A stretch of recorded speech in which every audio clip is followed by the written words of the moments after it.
Hello, everyone. Welcome. So nice to have you all here in the room. Dylan, Suri, Abra, and Chantel TwoCrows. Thank you so much for accepting this. I hope you all are having a nice time there. For Chantel, she's already in the future. It's Thursday. And well, we are here in America Wednesday, the 16th. Now it's 8:30 here in Brazil. I am Marina Zion Rebels. I am speaking from Brazil. So pardon me if my English is not that perfect. It's not my first language. And I am a vision train conductor since 2023. I've been riding the vision train almost ever since it started. And the vision train is this amazing international community, a great space for us to collective gather here and create art, create events, gatherings, and many, many meaningful connections. I'm really grateful for this project, grateful for Amanda Sage and Joe Bob for stepping up and creating this community online, and truly glad to be able to be at service. Here we are in the Vision Training Focus, episode number 6. It is the sixth time that I'm here hosting the Vision Training Focus, this podcast where I interview the talents of the Vision Train. And here we have Chantel, but we already had on the spotlight Amanda Say, Joe Bob, and Alicia Sacred Heart. We had Molly shopping, and we had Sani Kurihai. My English is not that good. Joe Phillips and Brittany Monster. And now we're having Chantel TwoCrows for this first episode of this year of the Vision Training Focus. Thank you so much, Chantel, for accepting this invitation. I'm truly glad to be able to talk to you. Chantel has recently started a trip here on the train. She's a conductor for many years. She will talk about it. And she recently started the psychic conversation once a month, every first Monday. Well, she will speak more about it. And it's an amazing gathering. And she's bringing like this psychic talk to our ether place. So it fits so perfect. I'm having so much fun with this. And I'm truly honored to be talking to you, the psychic shamanic visionary artist that you are, Chantel. Thank you so much. How are you feeling? Oh, what an incredible honor to be here and to be asked by you, Marina. When you were asked me, I was like super excited and honored to be a part of it. And then I went through a roller coaster ride of going, oh my God, I'm not good enough. But somebody asked me yesterday, how are you feeling? And I said, the Vision Train community is such a beautiful, supportive community. I feel awesome and I feel great to be able to share my creativity and what an incredible last few weeks of me putting a slideshow together for you all to see and hear about my story. And that's just another creative expression. So and I'm just excited. I'm just super excited. Oh, the other thing that just come up was I'm number 6. And so 6 is my life number in numerology. So it's like everything's freaking connected and we have all these amazing synchronicities that are happening all the time. And I'm just pumped to be here and to share my story with you and to engage in conversation and hear about other people's stories and their questions for me and their intrigue. I think it's just it's a beautiful way of life to be intrigued by each other and inspired by each other, and that's exactly what the Vision Train is always doing all the time. So yeah, I'm Yes, pumped. yes, it's amazing like how we can connect each other and how we can find all like the synchronicities and all the similarities between our lives, even though we are like live completely different with in another continent. Yes, it's amazing. And well, this space, it's really for us to be able to focus more on the life story of each of us, because each of us has this goal to share, you know, this amazing life story that brought us here together in the same place. So, who are we? And we have these 2 hours, 1 hour and a half to 2 hours, where we talk about only you know, like, well, how your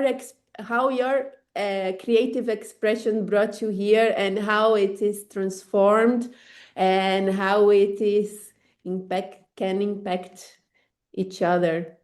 Yes, thank you so much. And well, Chantel, I think you have a presentation for us. Yes, I do. Let me I'm share. so Let me jump curious. into that. Yes, let's jump into that. I'm so curious to hear more about you. So I will mute myself. You take the spotlight, and Hey, oh, when you can right. share. Here we go. Yay. Okay. So we've got that. Let me just shrink that. Let me go back. Okay. So the artist of many mediums, artists in the shadows of time, dancing behind the veils of spirit. Welcome. Here, creation is ceremony, and every mark a living prayer. And that's how I live my life a lot of the time. Eyes appeared from the marks of charcoal, from somewhere I knew. No mirror, no guide, just the quiet pull within, and faces came like whispers on skin.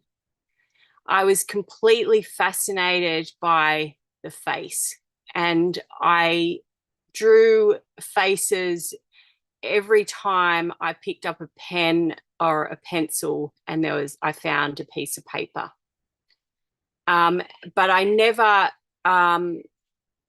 practiced by looking at a face. I just always drew them from my own mind, and all sorts of faces came out, and all sorts of proportions. And I definitely loved eyes. As you can see here, the eyes are very prominent in the face.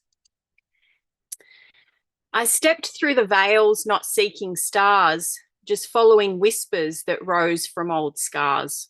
My hands found the canvas, but something had changed. Now healing flowed freely, and the meaning rearranged. And as I became more conscious of my healing journey, my paintings and drawings took a different pathway.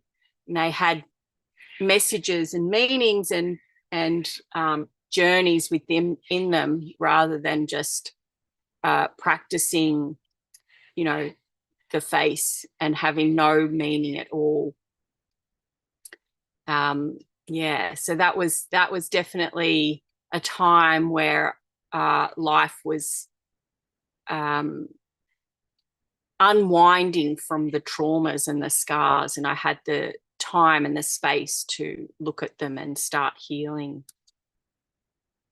And I always found inspiration by being in nature, and I would travel and go off and be in nature on my own, or I'd always have my sisters with me. And here and up in this photo with two of my beautiful sisters, we're looking into a water hole that was created by the Australian Indigenous people. And so this big rock place was a sacred healing space that spirit led me to find, and I then continued to take women up there and heal in silence most of the time. And yeah, but for me, healing came when I sat quiet in Mother Earth, on her, in her beauty.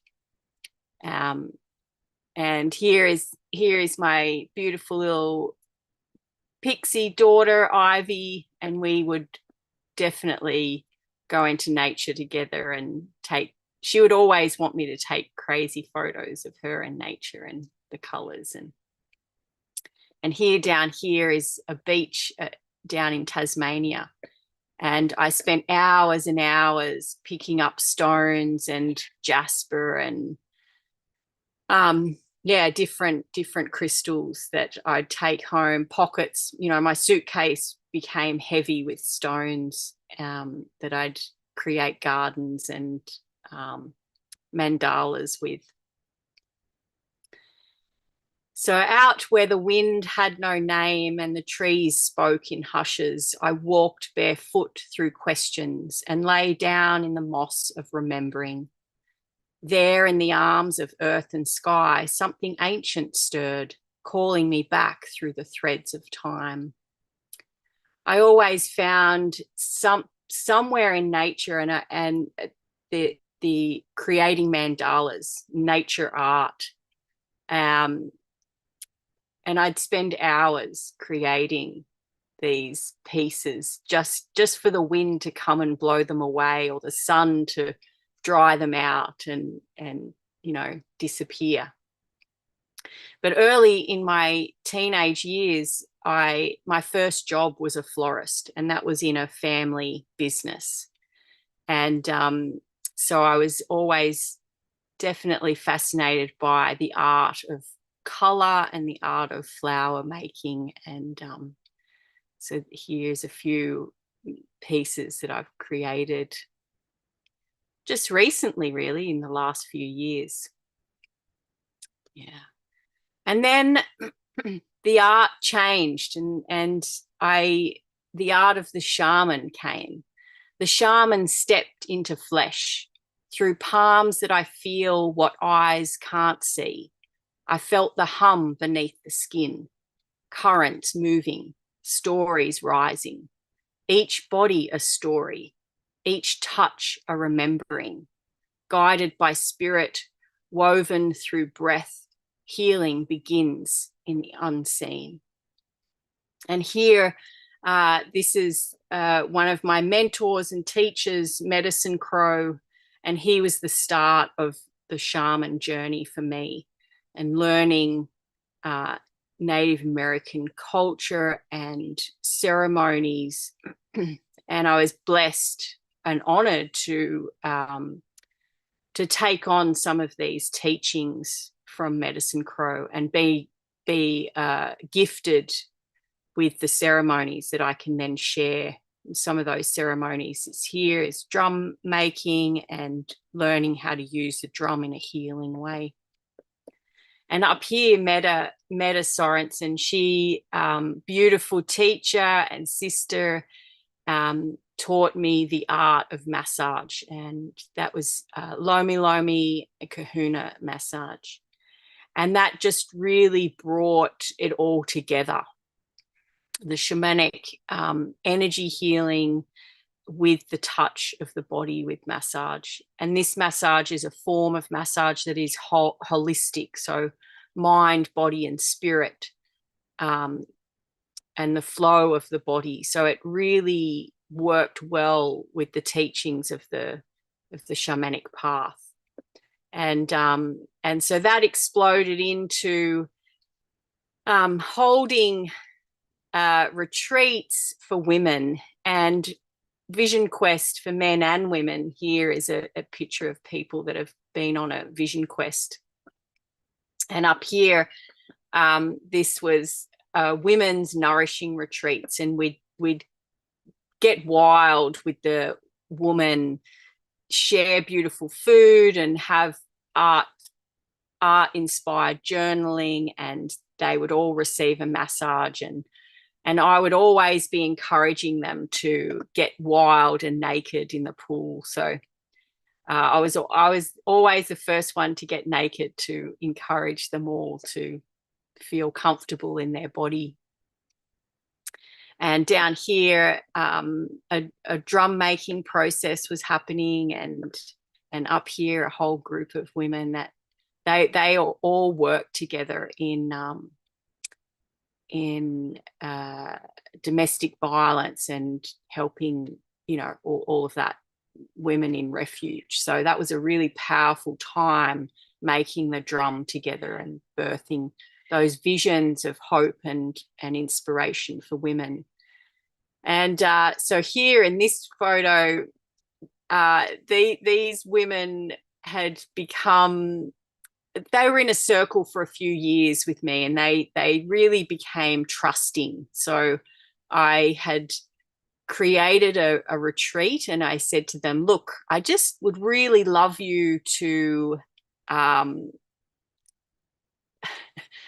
to entertain my ideas of a retreat. And we really got wild. This is a day where we had to dress up in a character that we either wished to be or aspired to be. So we've got Frida Kahlo here, and Princess, and Wonder Woman, and a doctor. And so that they were really fun, wild times. But within that retreat too, we did some really deep shamanic work of deep diving into the skeleton of who we are, and different practices from different shamanic teachings. So pretty wild times. But I also give thanks so much for these women entrusting me and diving into themselves and exploring that with fun and joy.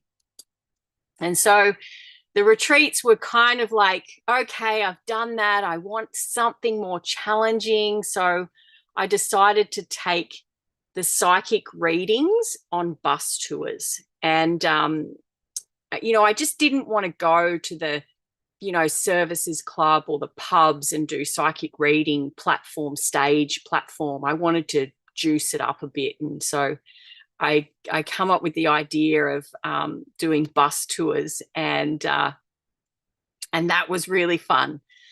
It was really challenging, actually, to do readings while on a moving bus, and there were definitely moments where we would pick up spirits along the way from accident scenes and things like that. So there was a lot of time of figuring out putting the puzzle together. But we would travel, a lot of these women in these buses were locals of the area, so they knew each other, and they knew the stories of the roads and things like that. So it was really powerful time.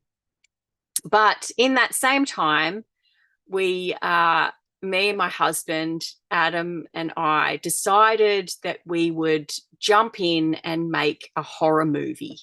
And so up here, this homestead is called Karawabiti, and the house is really out of context in the Australian outback. You just don't see homes like that. And we would drive past it every now and again. And our friend here, Dane, was, he was right into making movies and making horror movies. And he said, hey, let's go and make a horror movie at Karawabiti. And as being a psychic, I was just really interested in going and walking the grounds of Karawabiti and feeling what the story of this house was about. And so I went in disguise. I went pretending that I was the camera person for this movie, but I had no intention to be a camera person. I just wanted to check out the vibe of the house and see if there were any spirits that wanted to chat with me. And of course, there was lots of stories that came to me. And I remember jumping back in the car after we had gone and Dane saying to me, so do you think we should make a horror movie there? And I was like, whoa, it's just going to be so intense. And if my husband's going to be in on it, then I'm going to have to be in on it too. And I really wanted to honor the owners, which is Monica here and Ken up the back, and keep the energy clear and clean and not leave any residue of anything. So I decided that I would be the camera person, and had no idea how I was going to do that. But that wasn't enough for me. I had to also be a character in the movie. And here, down here, is me. I'm the dead mother of this guy here, Kit, his name was. And I would come and haunt his girlfriend, Delilah. And so of course, you know, me, I always have to take things to the extreme. So I was having fun being the actor and getting all maked up as a dead person, but also filming it and being in that role too. So that was a huge part of our life. And also we were raising two little kids at that time too. So pretty wild times, and yeah, lots of lessons involved in that. But to save me, my art, and I guess all of this is some form of creativity, but my art, my hands, my expression, there was the savior of crochet. And crochet kept me alive in time. So in quiet hours, I pulled yarn through silence, loop by loop, a rhythm like breath. Crochet became my meditation, each stitch a soft spell. Woven through nappies, nights, and the wildness of motherhood, woolen threads tangled with time, binding me back to myself.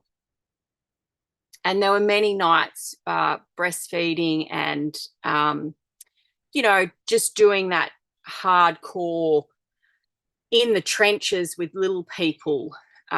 Crochet kept me sane, and crochet kept me definitely sane while we were making that movie, because there was so much energy going on that when I would come home, I'd crochet, and all I would have to do is count the stitches and count the patterns. And that made me, you know, turn off. And then there was a time where I thought I was going to crochet slippers and make so many that I could sell them. And on the bottom of the slippers had gratitude. And so they were slippers of walking with gratitude slippers. But my attention span and my interest doesn't last that long. So I really only made probably 4 or 5 slippers, and I was done with that pattern. I was bored with it. So I thought, yeah, making, you know, crocheting for markets is just not my thing. I'm not a factory worker. So I ended up giving them away to my friends, whoever fit into those slippers got to own them. And yeah, but crochet is still a part of my life. And now I spin wool, and I've also taken up knitting, so knitting jumpers and things like that too. So here is my beautiful family, the children that have kept me alive and kept me living in purpose. And here's a photo of my wedding day with my love of my life. And I always thought that I'd never get married, and meeting Adam definitely changed that. And so I have 4 beautiful children, 2 to Adam and 2 when I was very young and committed to not getting married. So I never married their dad, but boy, what an inspiration to walk my life with these 4 incredible humans. And this photo is just a treasure. It's 5 generations, the women, me, my daughter, Sandy, her daughter, Nala, my mum, and my mum's mum. And so the 5 women 5 generations. So I just, that's a photo that I'll honor for a lifetime and pass that down. I think it's quite rare to be able to capture that. And so I feel honored to have that with me. My family is a big part of my inspiration. And so I watched them draw before they spoke, mud pies, wall scribbles, and stories in chalk. Their hands already knew what most forget, that creating is remembering, play is prayer. I cheer them on with every colour as they quietly return me to my own inner sense. And here are some of the early days of Jasper and Ivy, and, you know, art and painting and watercolor and face painting was always a part of our everyday life when they were this young. And Ivy picked up the painting faces. So by the time she was 2.5, I think it was really by the time she was about 18 months old, she started just drawing eyes, and she would say, I. And then, this is one of her paintings as a face. And so I thought, she's picked up the bug of faces, and she still paints faces, but not as much as she did earlier. And here is a painting that Ivy and I collaborated with during the Vision Train, actually, and we submitted that to one of the exhibitions. So she was extremely proud and honoured to be able to be in an exhibition with her mum. And we still, paint together.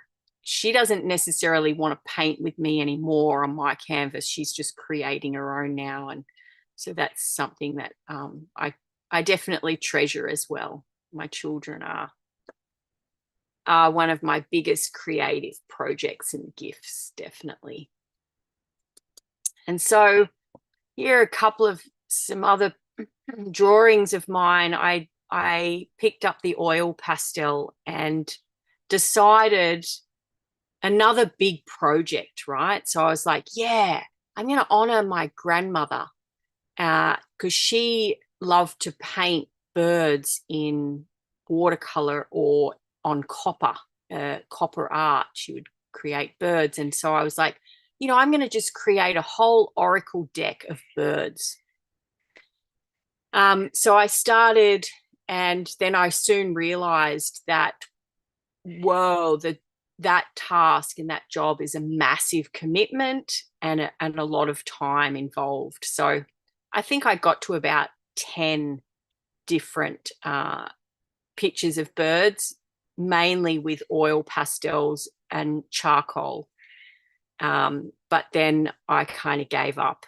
They got shelved. So they're somewhere in the shipping container, and maybe one day I'll add a few more, and who knows what will happen with them.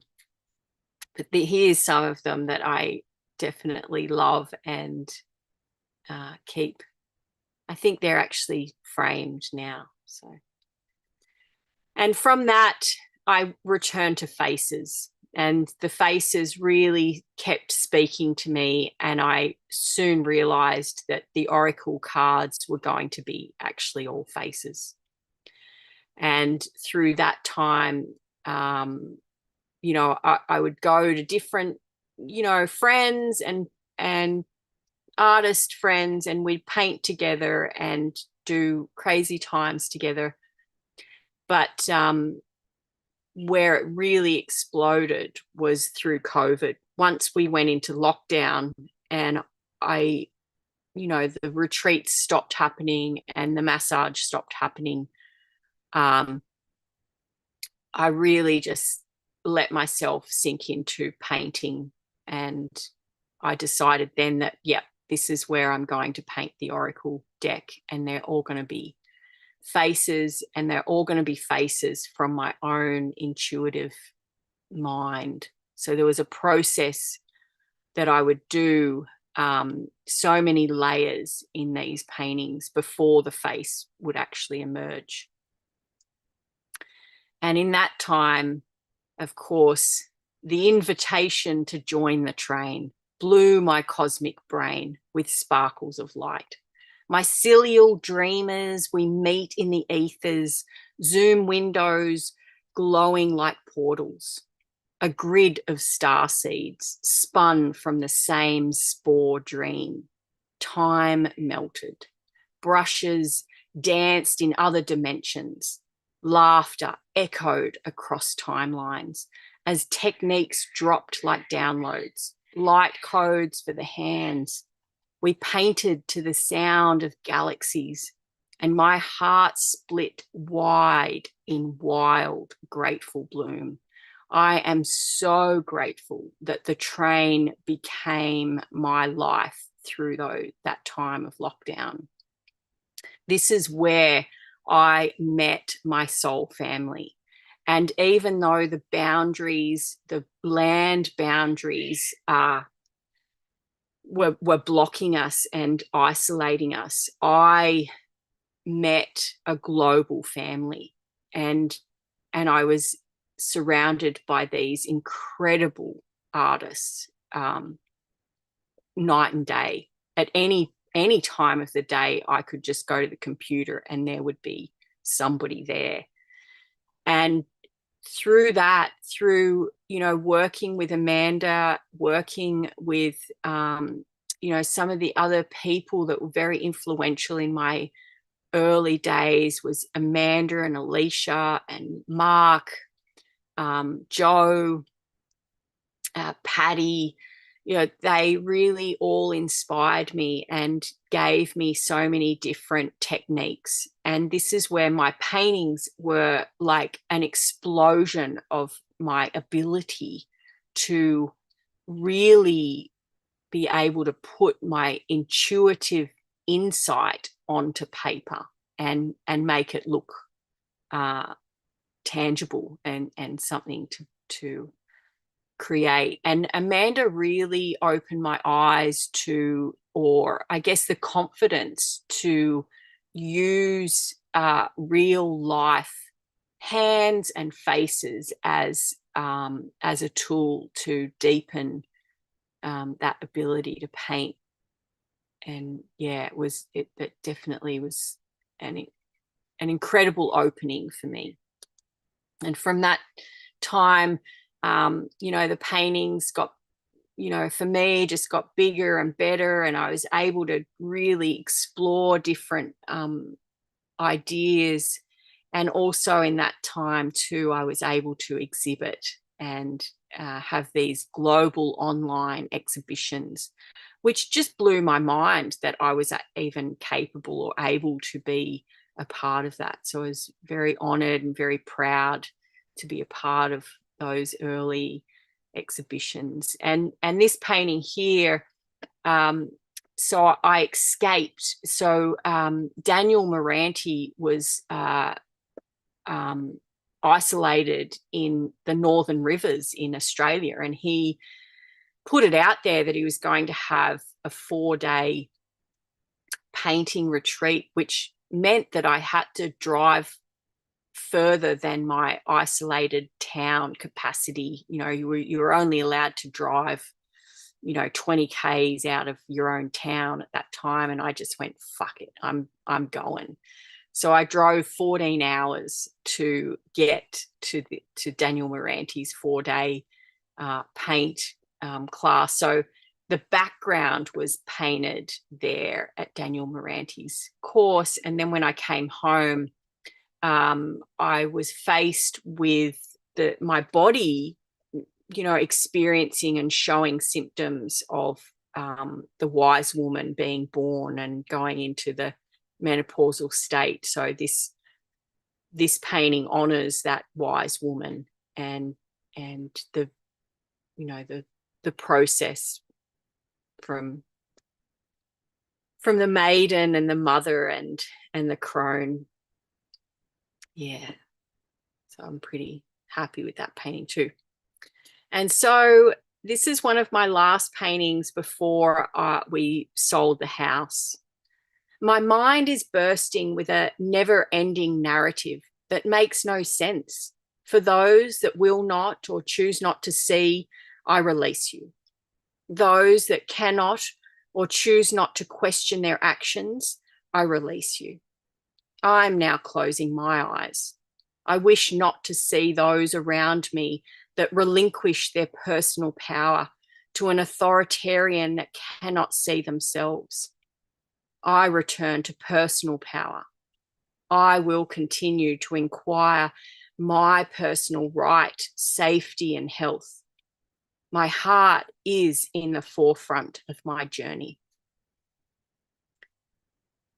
And that certainly was our hearts. Adam and I really put our hearts on the line, and we sold the house through COVID, and we jumped in a caravan and we went in search for a land that was going to support and keep us safe for us and our children.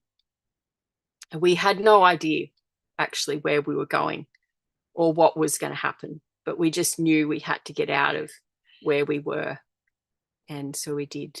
And then in that time we found our home, and our home is Bindaraby.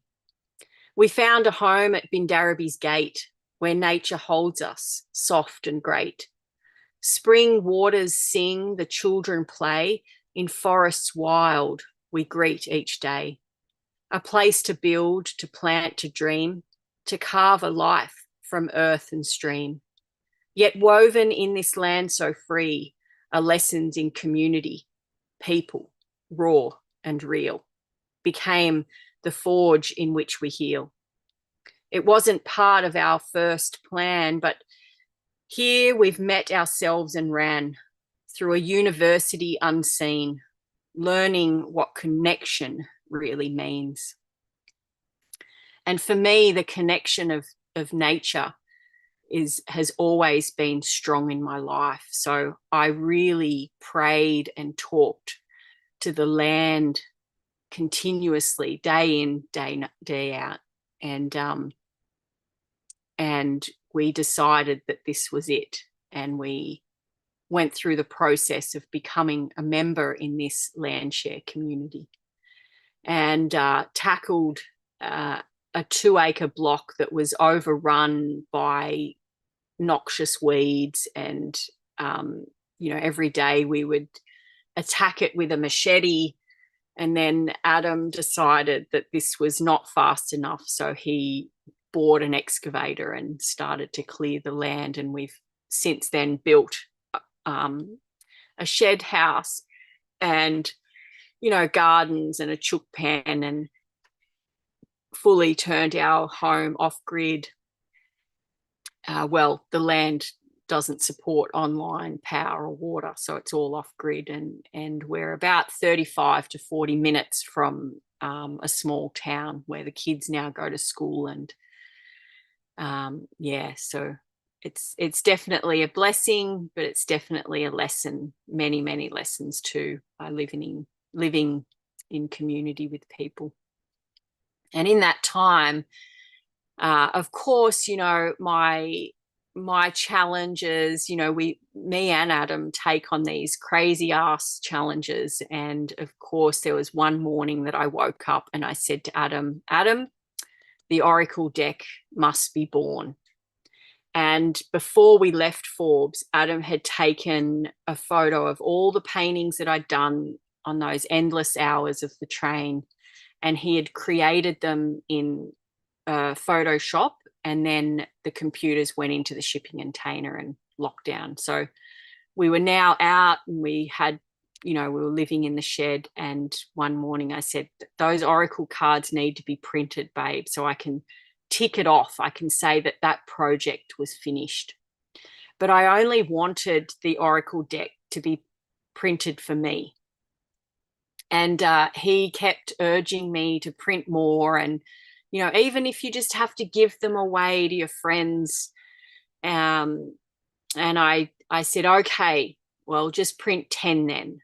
And so we did that. He did that, and I gave them away. And then people started asking me for a deck. So Adam said, "Right, let's do it. Let's do this for real." And so he was definitely my cheerleader. I wanted to hide away in a hole and say, "No, they're not good enough. They'll, blah blah blah, all the bullshit." And but he kept urging me on and saying, "Yes, yes, let's do it, let's do it." So now the Inner Spirit Oracle deck is born, and I sell them now and take them to different markets and festivals that I'm invited to. So yeah, pretty proud moment. And down here you can see I then had to crochet some little bags for you to put your oracle cards in. So I sell them as well at festivals and markets. And so since then, I've played around with watercolor. Watercolor has been something that's come into my life. It's easy. Well, it's not easy, actually. It's a very intense medium, I find, but it was easy for me to pull out and just do it on the kitchen bench. And there was not a lot to pack away. And so here is just some other faces, but in that groovy little tone, just a different whimsical feel. And then here is some more watercolor of crazy little animal faces, and this is sort of the start and the inspiration to create another oracle deck. And so whether the oracle deck actually becomes a series of these watercolor animals, but I feel like their messages have to be all in the undertone of Australian slang and terminology, and a little bit of fun and quirkiness to them. Or I also have an idea of creating an animal oracle deck, and they're all on canvas. And so they're coming along. I also play around with mixed media in journals and making journals, and getting wild with just glue and scrap pieces of paper. But also I always find that they end up with a face. A face is always appearing in my artwork. And here are some of the canvases that are in the process of being painted right now. But the owl and the horse and a few others, they're sitting with the contemplation of creating a new oracle deck, which will be the animal deck. And that, my friends, is the end of my presentation. I hope you've enjoyed it. And thank you all for listening and being on that journey with me.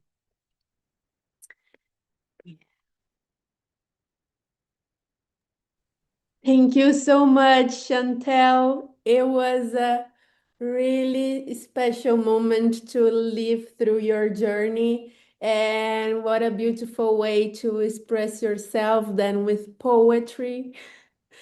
It was amazing, the poetry that you put together with your presentation, with all your slides, and with a picture from way, way back. I am so curious to dive deep into some points of your life, which are really interesting because, like what you show now, you are a mixed media artist. You are an artist with different creative expressions. And I'm curious to know about how art came into your life, like how the first artist mediums came to you, and why you felt this need to continue to express yourself with art. Yeah, so my first ever, I guess where it was introduced was with my grandmother. And she was a watercolorist and a copper art. but she would always be artistic in some way. Like whenever you went there, we'd be making these fruit platters that we're cutting up the fruit that looked like flowers. And she was just really inspiring and filled our time with creating. And so I would always go down there in the school holidays and spend a lot of time with her. So painting some of those early paintings with the watercolor, and I had a go at the copper art, but that didn't really sit with me. And I guess it didn't sit with her either in teaching it. And so then from that time, through my school, I really was not somebody that enjoyed school at all. The only subjects that I loved was drama or art. And so exploring all the different mediums through, your school years definitely inspired me to be able to be, a bit experimental and go, oh, I want to try that and I want to try that. And but home life for me was really challenging because I had a mother that is a triple Virgo. So the artist is just not alive in the house because everything has its place and everything. She was just majorly anal. Yeah. And everything had to be super clean. So if I wanted to be that creative, expressive, then I had to go outside. That's where nature came in. I'd make, flower tonics and, mud pies and, play with my brothers and in the mud. And I would have this cupboard in my bedroom that I would secretly hide my drawings and my paintings. But I had to, I'd be in the process, but then I would have to pack it all away so that my mum wouldn't see. So I definitely turned to, that's where poetry came in through my teenage years, because it was easy to just express my I guess my starving artist wanted to just break free and be wild. And that's why I'd go to my grandmother's, because I could do that. But at home, it was all in the poetry that I was able to explore. And then when I had Sandy and Eric, when, I was 20, 21, I ended up painting the walls of the government house. We were given a government house. That time was a really challenging time for me. My partner, the father to them, was an alcoholic, and his main mission in life was to grow enough pot to survive, and so it was pretty heavy times of living. But I would turn to painting, and I ended up painting the kids' bedrooms, and I would get all these old cupboards and I'd paint the cupboards and yeah, and do all sorts of stuff. So it always just kept showing up in my life, that expression of, yeah. Yes, and you show it in the beginning of the presentation, and like, wow, you being a mom so young, like starting a family so young, and yeah, having art to be able to heal yourself. And you show in the presentation some art works that you made that look so much like visionary art. And you mentioned that it was like your expression to heal yourself. Like, Yeah, absolutely. So when I guess I went on a journey to leave Sandy and Eric's dad, Kevin, and I found Medicine Crow, and I started the shamanic journey. And in that time, well, it's actually once I met Adam that Adam really supported my creativity. And so in that time, I really started hitting the paper with pencil and soft pastels and really digging deep into my internal self. Who was I? Who am I? Like, I'm just not just a mother, or I'm not just Chantel that was born in this lifetime. It was just and being able to use art was a way in to exploring those past life meditations and visions that I would have. When I was working with Crow, I'd have these extremely visual meditations of, meeting intergalactic beings. And so they definitely, there's a whole Mhm. series of them actually. And there was a time where I was painting Metatron, and I didn't even know who Metatron was. It just came out in a drawing. And then after Ivy was born, I had an ectopic pregnancy, and I went into this state of, well, that I was dying. I was bleeding from inside, and they had to have an emergency, operation to save my life. And this man came to me just before I went under, and he was not dressed in white. He just looked like a normal civilian. And he leant over and he grabbed me by the hand and he said, "Chantel, it's okay. It's going to be okay." And as I was drifting in and out, I said, "Who are you?" And he said, "It's all right. I'm Metatron." And then, after that whole journey of being in hospital for a few weeks, I came home and I was like, oh, I have to draw this man's face that I seen, and so that's somewhere in the shipping container. Yeah. Amazing. So yeah, your spiritual practice and your artistic practice, for sure, they come together. And when was it that you meet Medicine Crow, and where was it, and how was it? Yeah. So Medicine Crow, well, I I met him. um Well, I went to a psychic fair because I'd left Kevin and I was now living as a single mum, and I thought, geez, I need to get back out into the dating scene. So my girlfriend next door, my neighbor, said, "Oh, let's go to this psychic fair and we'll get a reading." And I was like, "Yeah, I'm going to get a reading and see if you know, the love of my life is going to come to me." And through that first reading, I was actually uh, told that I held all this power and this energy, and that I should, investigate into crystal healing and meditation. And at that time it was like, that's all so new to me. I was 30, 31 at the time.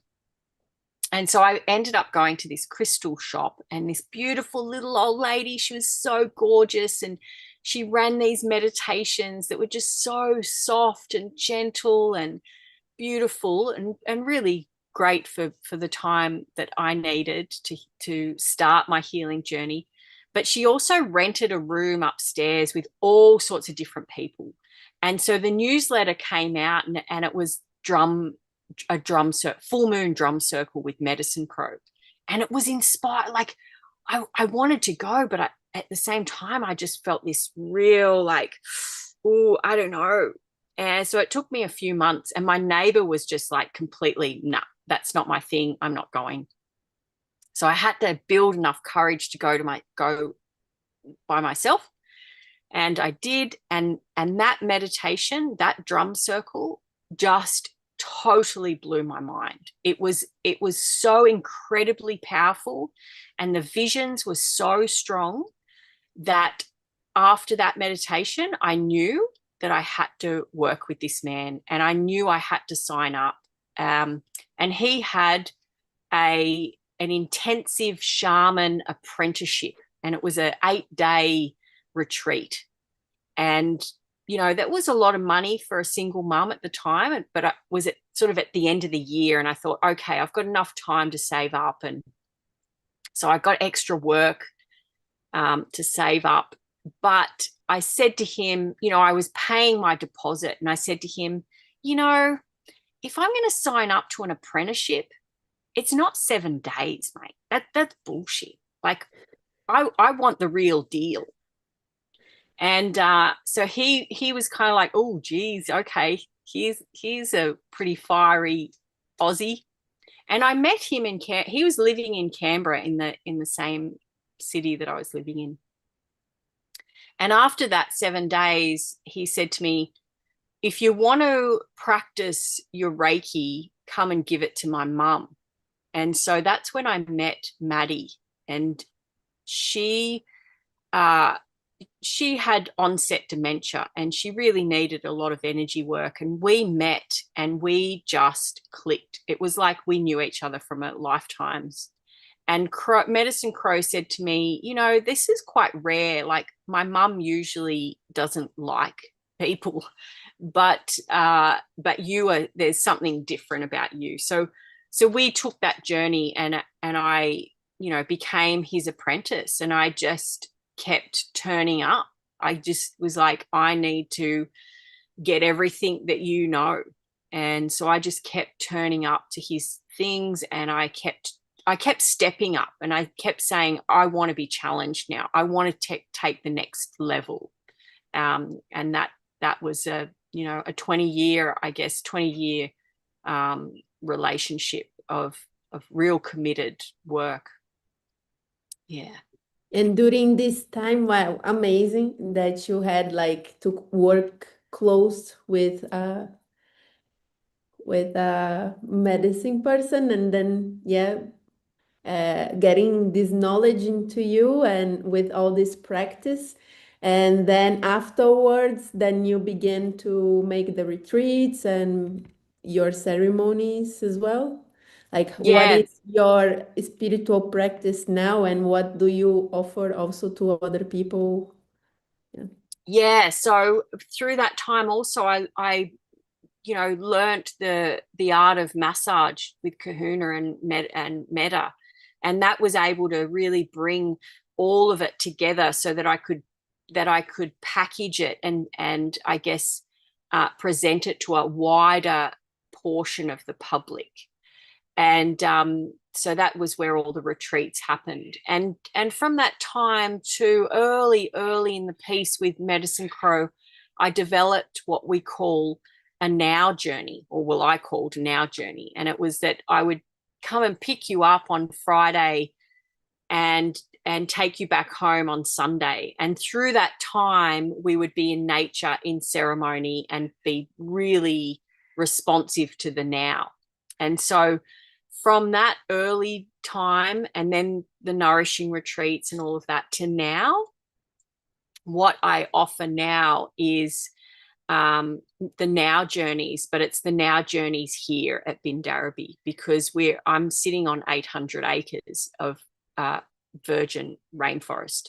And so we get to explore the creeks and the bush and these incredible old grandfathers and grandmothers of trees, and really dive into helping people connect to their intuitive self and listening, and also seeing life in a shamanic way, in a being able to see ourselves, see illness, see life, and see the messages in a very different way to the mainstream that we're brought up into. Yeah. So I offer now journeys for people, but recently I've also gone out and done paint and sip to the local community. So bringing the artwork now into expressive, bringing the artwork into ceremony, and being able to play with ceremony and yeah, artwork it's exciting. Yes, indeed. And wow, what a beautiful offering that you have. And this now journey must be really interesting, like to be able to create a place, that create this safe space where you can respond to the now, that you don't have anything else to, yeah, and Yeah. just what's your will now? What is your will and what do you want? And yeah, and how do you want to express yourself now? Yeah, and it's really done with ceremony. It's like people say to me, so what am I expecting? What am I signing up for? And it's like, well, actually just come here. Just come here and we'll start with a ceremony. I know how to do that. And once we've done the ceremony, we then just listen and wait. And we wait for spirit, and we wait for my higher self and your higher self to connect with each other and be guided in that way. And Mother Earth is uh, always available. She's always available for us to heal. It's like I don't have to do the work. I just have to create the space and take you there and hold that space for you to experience a deep level of healing that Mother Earth can offer, that I believe no human can. We do not have the capacity of what Mother Earth holds for us and what she's capable of healing within us if we give ourselves that permission. If we give ourselves the permission to just surrender into nature. And that can look like, going and sitting at the creek and your head is exploding with mundane first world shit of trying to figure it all out. It doesn't mean that we all go into ceremony and we're all just holding this love and light, a mirage of a mask. It's just, let's just get fucking real. Let's get real in nature. If we have to yell, scream, cry, go silent, all of that is completely honored and supported and encouraged. There's definitely many women that I've taken out to the back of the hills to a cliff and said, this is where we really let the wild woman out. And for women that have been silenced for so long and silenced by trauma and silenced by, ancestral bondage, it takes a lot of courage for them to actually get wild. And that to me is just seeing that is that's what I'm here on the planet for. That's what I'm here. Like, you can't explain the gift that gives you to see a woman come out of the bush after 3 or 4 days and be closer to herself. And that's also with Vision Quest. I offer Vision Quest, but you have to work with me for a good 12 months before we even entertain that idea of sitting and being in that ceremony. But yeah. Yeah, it's what a beautiful mission, Chantel. And yeah, this here on the Vision Train, we are so used to the abundance of life and creativity and expression that we for sure like have been through the boundaries of our mundane life to be able to express ourselves freely and willingly. And yeah, so to see other people doing this and not really like artists, not ones that are related to art, and just like looking for a way to get in touch with themselves. Yes. Yeah. Right. And Mm-hmm. how art plays a massive part in breaking those structures down and Mm-hmm. giving us tools to help people to really explore just with one line. Or, Mm-hmm. like how inspiring I am with Sudie Bell's Enzo, whatever it's called, that one stroke. It's like, fuck, there is so much in that. There is so much of our true self that gets expressed by just one stroke.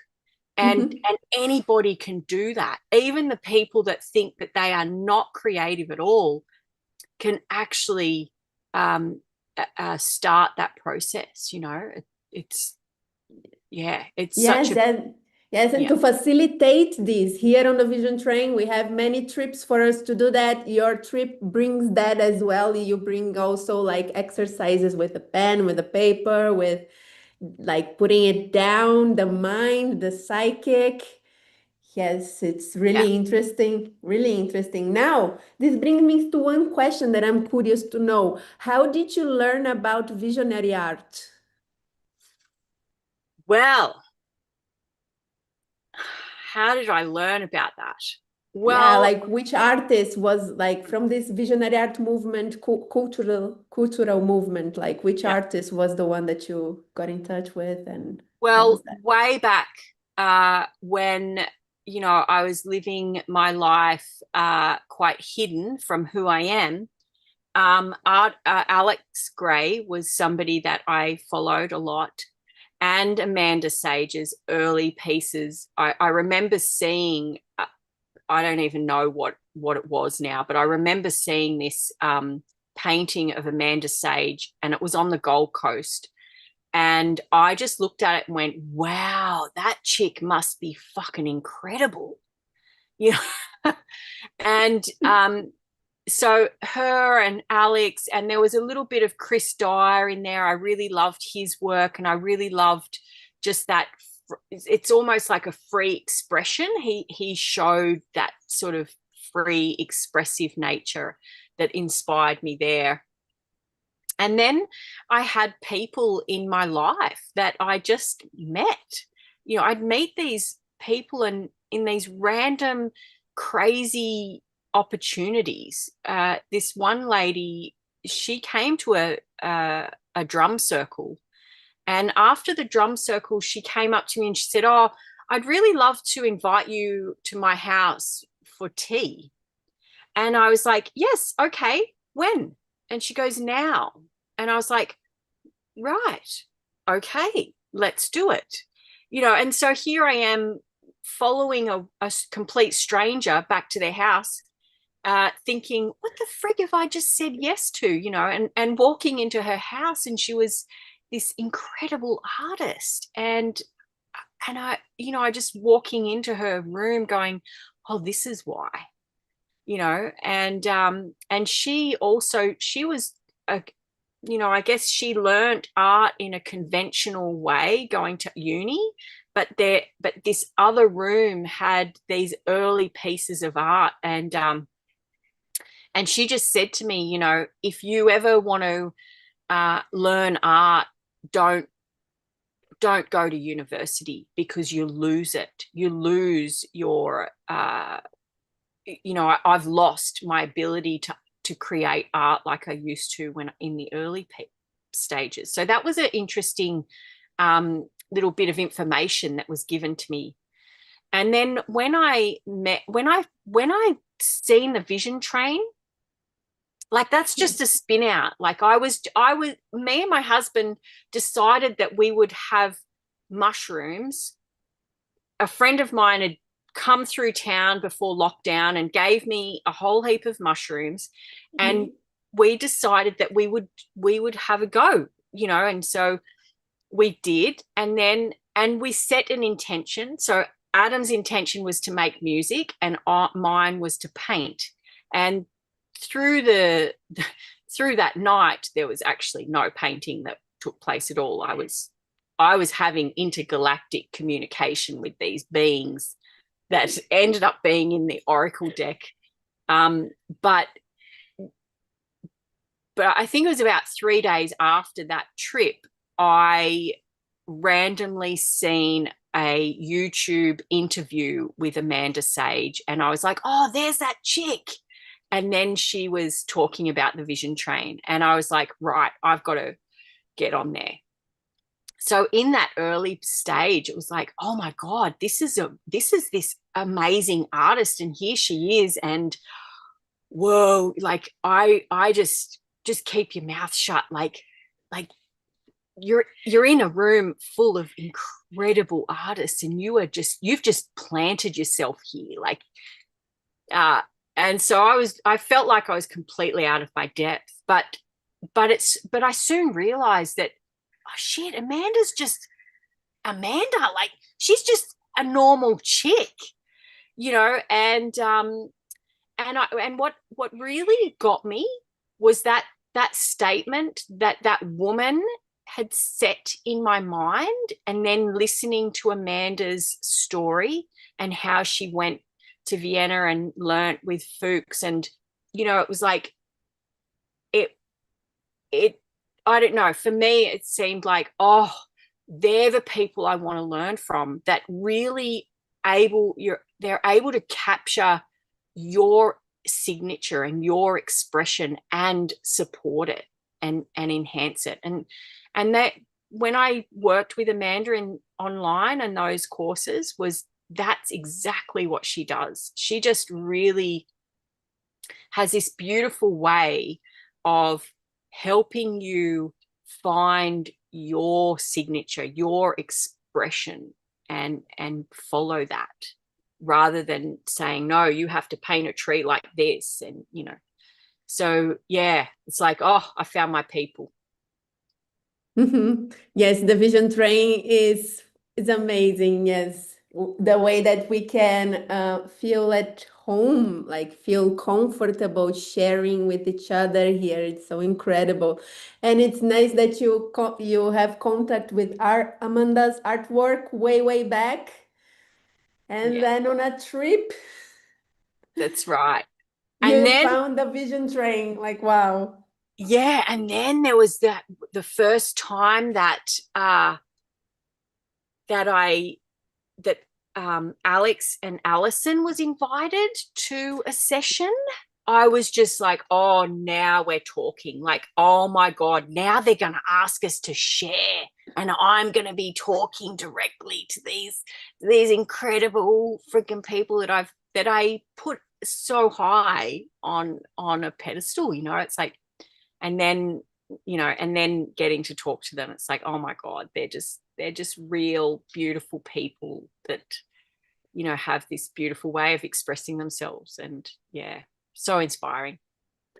Truly inspiring, and yes, having all these artists together and bringing this visionary artist community building up and like creating this movement throughout time and being a part of it, like you really feel like you're a part of it, at least. Yeah. Yes. Yeah. Yes, right. And what an incredible movement we are on. Like, I feel like the train is something of its own accord, and we're on it. We're there, and we're making history. We're making her story, his story. Like, we're being a part of this movement that I have no idea where it's going or what it's really sharing, but it's so big. And to me, it's bigger than who I am. It's bigger than who you are. It's bigger than who Amanda is. It's like, it is bigger than all of us, and we are just fragments on it, or we're on the carriages, like Amanda says, and we're moving through. And what really inspires me is that I'm part of the future. And that is a big part of my heart, is being able to create for my children and my children's children, and allowing them to have this uh this volume, of this library of encouragement to express themselves. That's how I see that. Yes, beautiful, beautiful. Thanks for that. And wow, this can bring me to my next question, which is, what are your future endeavors there? Do you have anything planned? You're mentioning about a new tarot card. Like what else? Oh my God. Okay. Well, shit, you know, me and Adam, I guess, are creatives. So we are always dreaming and creating new projects. And who knows? Who knows what we're going to be creating, really? Who knows where we're going, what we're doing? Like, there is a part of Adam right now going, you know, come on, like he follows crypto. So he's like, come on, whatever his terminology is, because I don't really follow it, but he's like, babe, if we make the money, we're out of here. Like, we are getting out of this friggin' community. I mean, the land is fucking amazing, but the community on another level, the human level, is so friggin' intense and suppressive that he just wants to run the fuck away and go and get something for ourselves. But the reality is that we are not going there right now. So what are we creating? Well, Adam's we're in the middle of building our bathroom because we really need a bathroom. We can't do bush showers and bush wees and poos forever. But after that's built, he's going to build a studio and accommodation.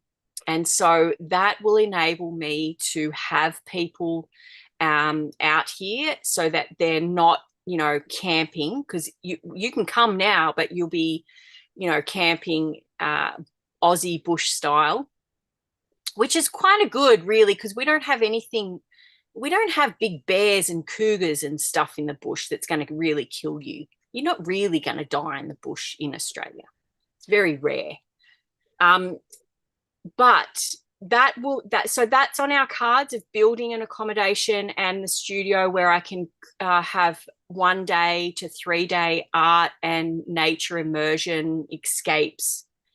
The shamanic aspect is always there, but it's really, the shamanic path is that the student appears. It's not like the shaman goes and finds the student.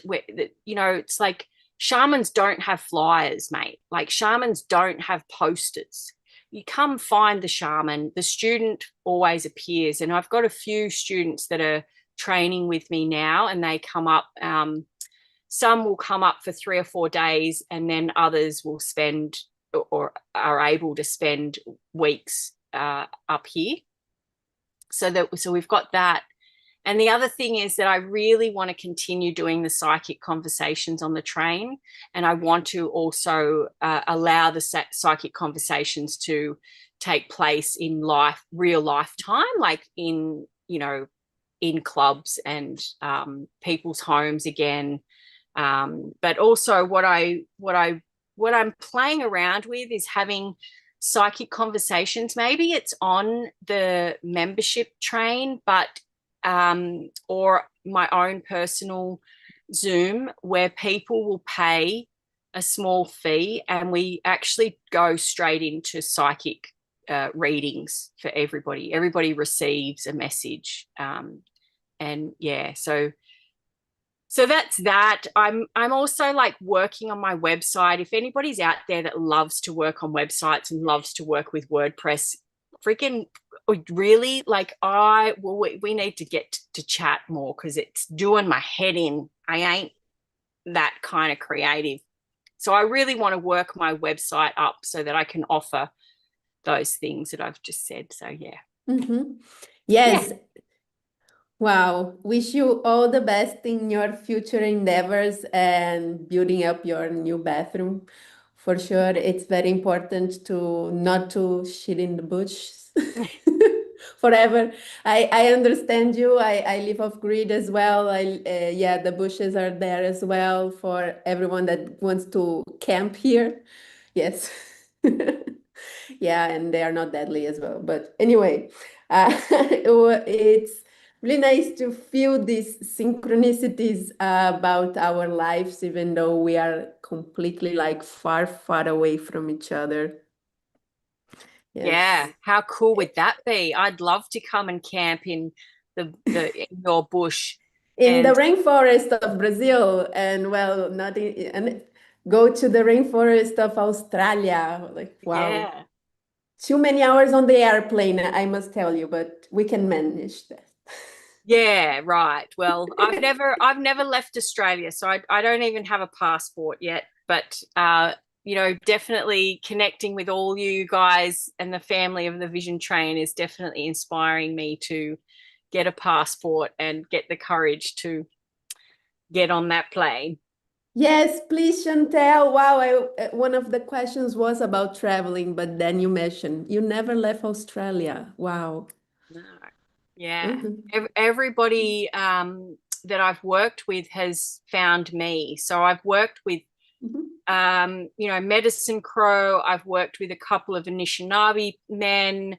I've worked with the chief of the last rainforest in Mindanao in the Philippines. And he was just an incredible tribal man that randomly found me and had this meeting.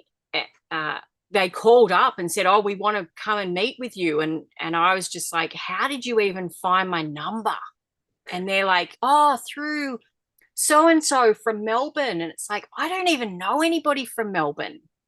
But I remember giving my number to this woman when I was at Uluru in the middle of Australia. I was playing my flute, and she just loved my flute, and she said, "Oh, I'd really love uh, to know where you got it from." And I said, "Well, I know the maker of the flute, but here's my number. Call me when I get back home in a couple of weeks." But she passed my number on to these guys. Anyway, I had a meeting in public with this tribal man, full tribal gear, full Filipino tribal gear. And he said to me, "I know that you're going to help me, and you're going to help me share my story and my message of saving the last rainforest of the Philippines." And I was just like, "How the frick am I going to help you do that? I don't know." So I just rallied a whole heap of people that I knew together and said, "Come on." And it was like I don't know if you guys have it overseas, but it's like a Tupperware party, like an Avon party. Like, you just get everybody to come over, and we're going to sell you something and give you sweet tea and cake and but I was selling them the bloke from the rainforest, and he shared his vision and his story through song and dance, and he was able to recite his lineage back to creation. And like that is just a blowout, like a beautiful, amazing man. So I worked with him as well. um, I've worked with people from Argentina and the native Australians in the middle of Australia.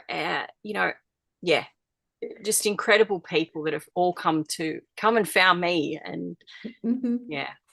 Yes, well, so maybe I'll ask now the question that I really, really wanted to ask you because it has everything to do about the story that you just mentioned about these people coming to reach you. So, what do you think that link us together? We have so many synchronicities like in our lives with our relations, with our connections. So, I want to listen from you. What do you think that make us meet? Mm. That's a big deep question. And for me, when I reflect back to meeting and finding myself in all of these random crazy places with strangers at the time, and I think what was the driving force to enable me to be connected. And to me, it's something that is higher than my human logic self. It comes from the mycelium connection that connects all of our higher selves. And my higher self is always operating, I guess, you know, yeah, it's like that's the genius self. The genius self is operating on many other levels and dimensions, I feel. And the dimension that it operates in the physical body is explained by Joe Bob in The Science of Man. The science of man is the science of the mind, of the conditional human self. And X is, to me, X is the genius. But also the genius has the ability to function in other dimensions that our physical human self has limited access to. And so I think that my genius has connected with your genius and with Amanda's and the vision trains, because I think the vision train has its own freaking mind and genius itself that calls us all back in. And you know, when I stand in front of you, Marina, even, it's like you are reminding me of a facet that I may have forgotten about myself. And I've given myself the ability to stand in front of you all to remember who I am. So it's like I give thanks to all of you because all of you are showing me who I am through your human expression. And that to me is what fucking life is about. Life is about exploring all the facets of who we are. Because we can just get blinkers on and just think that we're just that or just this, you know, that conditional mind. So I don't know if that's answered that question, but that's how I'm going to answer it. It was beautiful to listen to this. I will replay it again and again in this recording because, yes, remembering the part of each other. Yes, remembering each part of each other. You mentioned this in the anniversary of the Vision Train on the fourth anniversary. No, the fifth anniversary this year. You mentioning something that also stayed with me, how the Vision Train can mend the pieces of us together. And Oh, yeah, you just said it again, but with different words, yeah. like how each of us remind ourselves of this piece of us. Yeah. And we all show up in our raw honesty and our vulnerability. And when we get to, you know, we might not be speaking our vulnerability, but we sure are painting our vulnerability. And then when we get to see that, it's like, man, like what a gift to be able to be in a space that is so, we're all so giving of ourselves, and we're also receiving of each other, and we're receiving of each other not just from our human this body, we're receiving each other through our artwork, and that is the remembering, that is the pulling back of those layers and really remembering our soul galactic selves. And to me, you know, I was listening to something the other day about the time that we're in right now. I remember a few years ago getting out of the shower. So my husband would always like go, "Oh, I need to record you when you get out of the shower, babe." Because I usually get out of the shower and go, "Babe, I've just been downloaded. I've been downloaded some freaking awesome information." And I jumped out one day and I said, "Babe, the veil is no freaking longer. There isn't a veil anymore. There's a whole generation that talks about the veil thinning at this time and that time of the year, and then we're able to be experiencing the psychic realms. There is no fucking veil anymore, people. It's gone. And we just have to remember. And this time that we're in, everything is speaking to us, not just our paintings, but bush, the plant, the butterfly, the child, the dog, everything, everything that is nature. We are not a part of nature. We are nature. And we have the ability to communicate with everything. And this to me is like, that's mind blowing. That's where we experience genius at its fullest. That's what life is about. We're not here waiting to die. We're here waiting to freaking live our fullest potential. Anyway, there's my rant. Choo choo to that. Wow. Choo choo to that. We are here to experience life. We are here to celebrate life. We are here to have all these experience and all these connections and fill in with positivity and goodness and everything that sparkles us up. Yes. Yeah. Yeah, absolutely. So, Yay. yeah. What a beautiful conversation, Chantel. I am really grateful that you accept this invitation and we get to have this little psychic conversation, but totally focus on your psychic, on your experience. We have here on the train a few train riders, Suri Bell, Stacy, Abra, Anna, and Patty.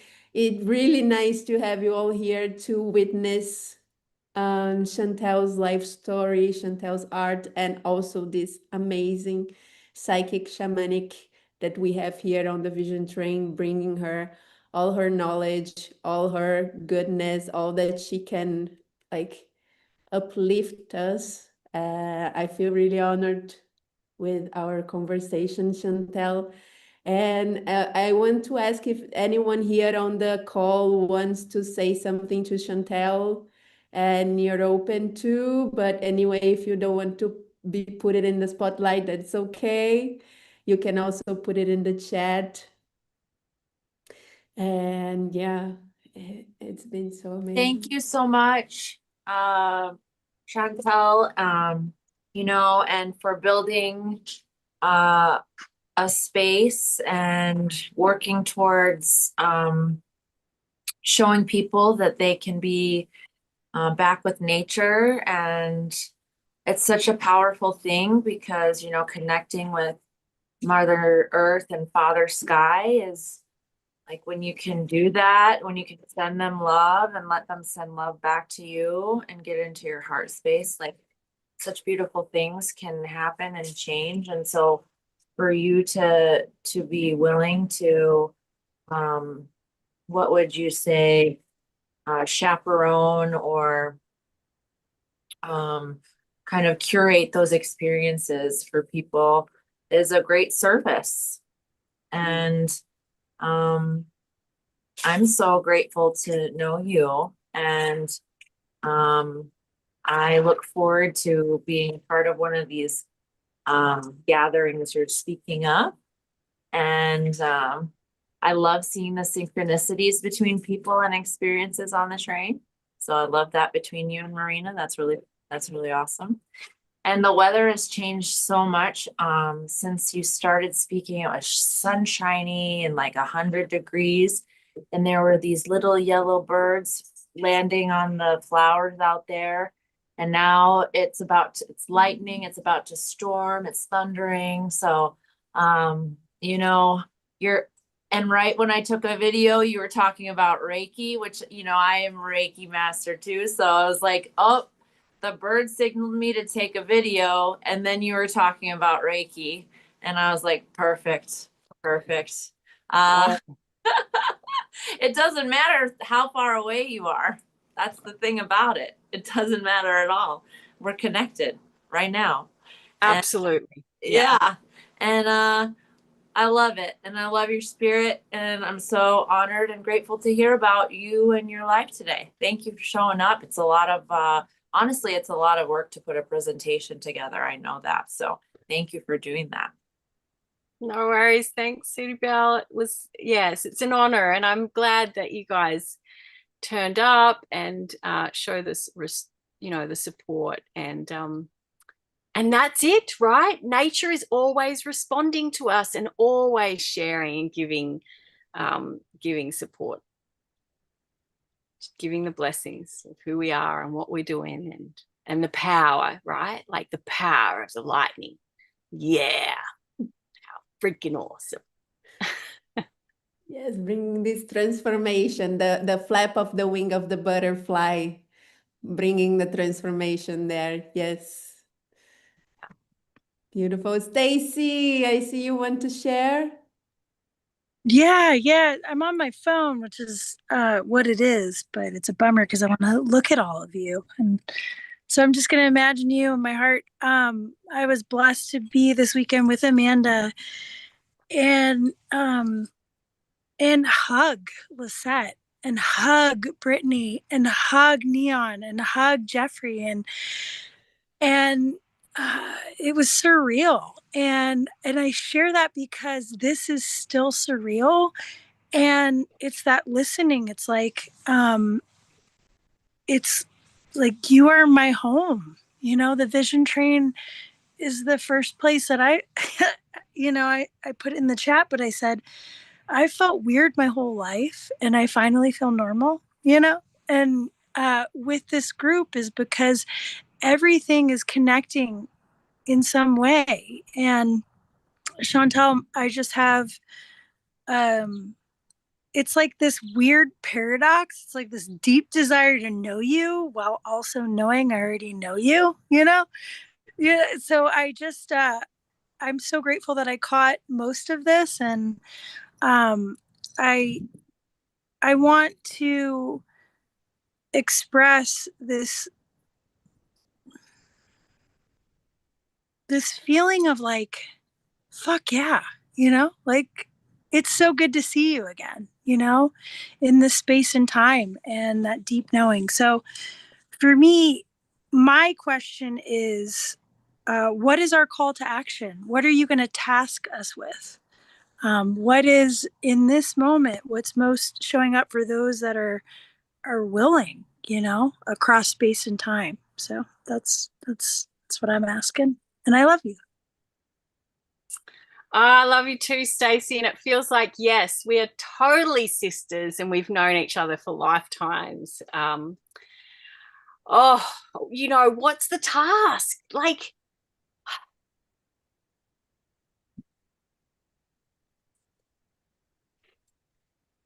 there's a part of me that just wants to say, the task is to go and chop wood and carry water. Like get your fucking head out of some way important thing in who we are and the importance of fucking everything. It's like the importance is that we've got to chop wood and carry water. Like we've got to go to the shop and buy bananas. Like, and just do it. The other big task for me that I'm taking on, that I would encourage other people to take on, is see the golden threads. Look for the golden threads in every experience that we have. And be able to laugh at yourself. Find the joy. Find that moment where we can bring the smile back in. And that might have to be leaving whatever, like the other day I found myself walking out of the house going, oh, fuck, I can't do that. And I went and stood at the chooks and I stood in front of the chickens and I was like, chickens, you just need to give me some advice here. And I was just watching the chickens and I was watching this real bully of a hen. She just bullies everyone. And like I put in the new food and she just pecks everyone to get out of her way. She's the one eating first. And this other beautiful chicken just got pecked out, like her head was being pecked. And she was just like, oh, okay. Like there was no pecking back. She just accepted the bully and just moved off and let her eat. And I was like, yeah, I need to do that, you know. And as I was walking back from the chickens, I was like, you know, I'm just going to walk back in the house and go, I'm here to just accept your anger and your frustration. You know, Jasper and Adam were going heads with each other, and I'm just going to accept it. And as I did, I realized I could actually hear what they were wanting and what they were most afraid of. And it's like when I allow myself to be open and in the state of joy, I am able to hear what is not said. I'm able to hear people's real hearts and what their heart is actually expressing. And Adams was just, he was overwhelmed with all the chopping of the wood that he needed help, and he couldn't ask for help because he's the man and he's just got to get it done. And so I was able to just soften myself and accept that, yeah, I'm going to just help you today. I'm going to help you do the wood, you know. And then Jasper, and then just let Jasper be who he is. And Jasper was like, oh, Mum, you know, I think I better help too because, you know, Dad's told me that I should look after you and make sure I chop the wood for you. And so it's just like this amazing moment. Like life is always presenting us with these incredible moments that we can just continue to soften, feel the golden threads, be in the joy. The task is just have the courage to just continue to be yourself in all of yourself, all of you, the muchness, like be the muchness. Like Joe Bob says, if you choose to be the complainer, then just do it fucking well. Like go in there, all hats on. You know, if you're going to go in there sticking up for your rights, do it well. Do it all well. Yeah, be present. Yes, be full. Be full. Yeah. Yeah. Thank you. Deep, deep, deep bow and galactic heart hugs to you, you know? Yeah. Yeah. And thank you for that reminder. And for me, it's slowing down to be present, you know, to actually feel the different vibrations that are that I can't when I'm moving and thinking and doing too much. So thanks for reminding me, sister.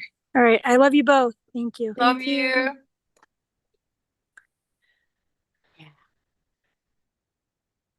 Well, such a beautiful gathering that we have today with our inspiring sisters from all over, crossing continents and oceans. Yes, we have here in the chat, Abra said that she wants to thank you and so glad that she's here for this and looking forward to knowing you more. Beautiful.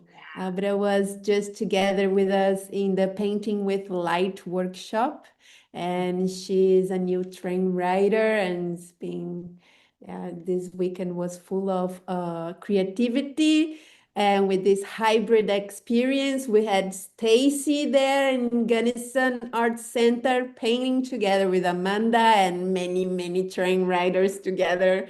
What a fun ride. And we had the online version. Suri was there, Abra was there as well. And we were hosting like this hybrid experience using Zoom and real life. So we bridge many dimensions. Yeah, how cool. And I just got the tail end, you know, I got the tail end of Joe Bob's presentation, and I was like, oh, what? I've missed out, you know.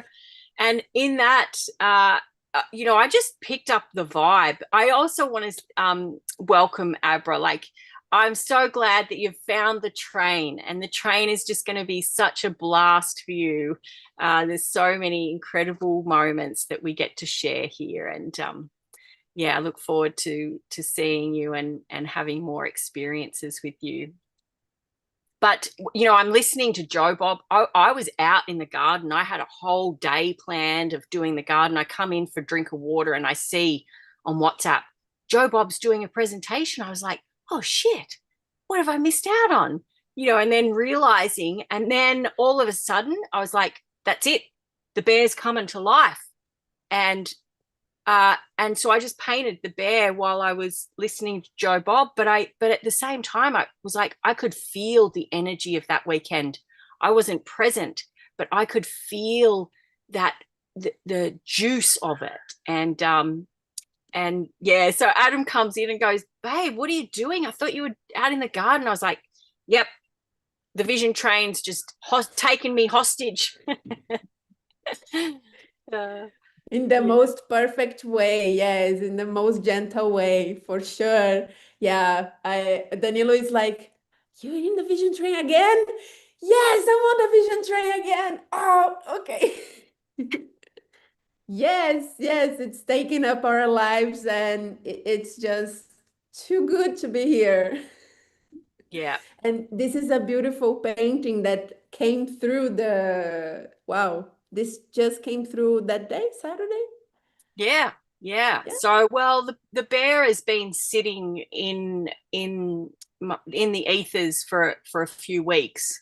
And I just spent a few days with my dad, and he's going through a big healing journey. And when I came home, the bear really sung to me. And then as you know, I turned Joe Bob on, and I was like, oh, today's the day. The bear's got to come out.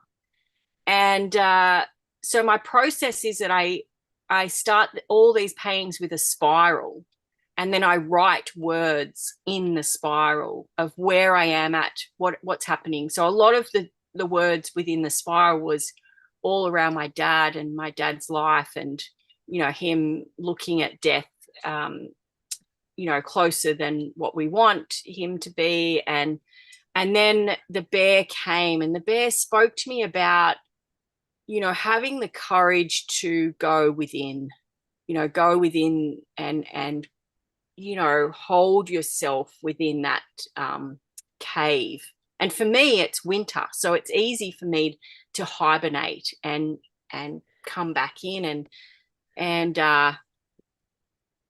also the bear's sort of telling me about my ancient roots, and the runes kind of flowed in, and it's like the ancient roots of knowledge and protection and honoring the womb, and honoring all the stories that are birthed from the womb, because that's where they're birthed from. Like the womb is such a potent place.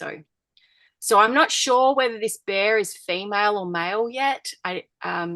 Yeah, whether it's the mama bear that's you know, holding all of us children in close while we watch our dad transition, or whether it's actually him, you know, giving us the courage to continue to go within. So yeah, that's the story of the bear so far.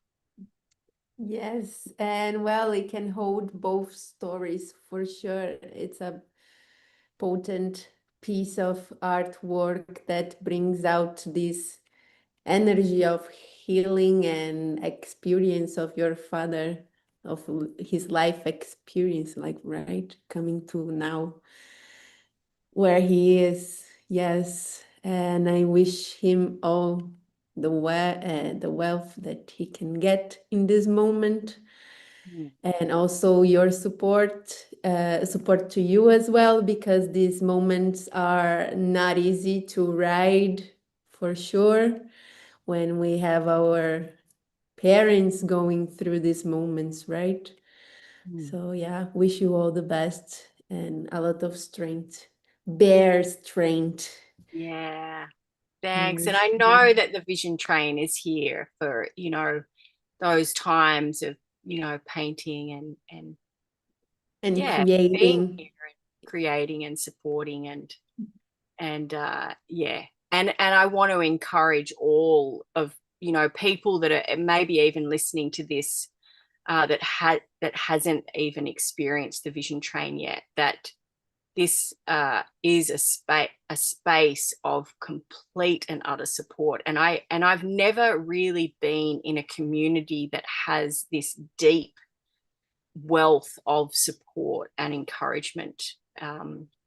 Yeah, so I welcome all of the listeners that may have not even been on the vision train yet to come on and just play. Like Amanda says, you don't have to paint. Like sometimes I sit here and spin wool, or I'm sitting here knitting, and same with you, Marina, you know, you're creating clothing, and so it's not just for painters, it's for anybody that is yes, creative. anybody, literally anybody. You don't Yeah. need to be doing anything, just like sinking in what's happening here, be it a music and everyone creating in their own little squares. Yes. Or when we have like this beautiful gathering that Joe Bob's was having, like this big download. Yes, there are many beautiful moments here on the train. You're all invited. Just go to visiontrain.org and click board the train, or go to Instagram and board the train as well on the link. And while we are wrapping up here, Chantel, is there any last words you want to share with us? Oh, just that I love yous all. And, you know, the more I get onto this train, the more I go, get your passport, girlfriend, because you've got somewhere to sleep across the world. And yeah, so I just want to thank you all for being an incredible support for my life, my journey, my transition to up here in Bindarabi from Forbes. You know, like, yeah, I feel like words are just not enough. Like, it's unwordable that the amount of gratitude that I do have for you all, for the Vision Train. They didn't know words. It's like, oh, let me just probably maybe improvise with movement. So it starts here, and then it goes to here.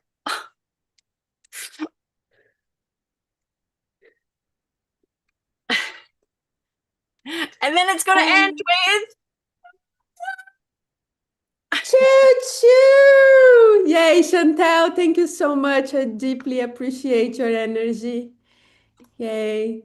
So everyone, yes, we are wrapping up this Vision Training Focus, the sixth edition of the Vision Training Focus with Chantel TwoCrows. If you want to know more about Chantel's work, you can go through her Instagram, Chantel TwoCrow, or to her website. Her link tree is available as well. And you can check this out on the description of this live. And I will also put the link here on the chat of the Zoom call. And we are all invited to join the Vision Train. Like I said, you go to visiontrain.org and board the train. And there on the visiontrain.org, you can find many of facets of the Vision Train project there. And you can get to know more and participate. This is amazing. In the Vision Train, you can participate, and it's free to participate. You can also be a member with the Vision Train Express member, where you can support the Vision Train and also get access to other content that are paid content. But here in the main track is always free. Everyone is welcome. You can join this international community that's full of love, full of abundance, full of gold. And yeah, I hope to see you all online soon. And thank you. Choo choo, my friends. Yay. I will get the stream off for us. And here we go.